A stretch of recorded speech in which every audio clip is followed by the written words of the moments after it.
Lai slavēts Jēzus Kristus. Klāt februāra 1. Katoļu baznīcas vēstneša numurs, un šajā numurā varam lasīt Latvijā. Pārbaudiet sevi, vai esat Dieva gribas gultnē. Īsi par dzirdēto Pasaules Luterāņu federācijas prezidenta Muniba Junana lekcijā par reliģisko situāciju tuvajos austrumos. Dzīve ir svētceļojums.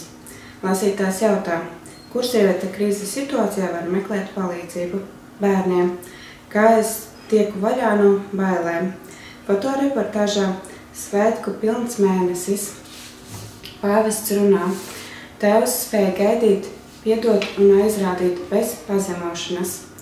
Dieva vārds atbrīvo mūs no nešķīsto grēku gūsta. Pāvesta Franciska vēstījums lielajā gavēnī. Baznīca pasaulē. Svētās Terēzītes Lizjē māsu grib atzīt par svētīgo.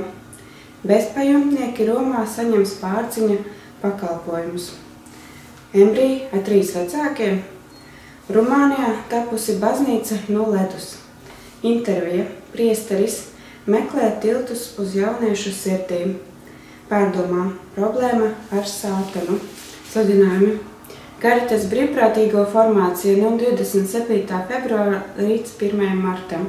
Klusuma rekolekcijas no 26. aprīļa līdz 3. maijam. Laulāto tikšanos aicina uz nedēļas nogali Ēgļos no 17. aprīļa līdz 19. aprīlim. Konference Tēvu un bērnu attiecības 21. februārī.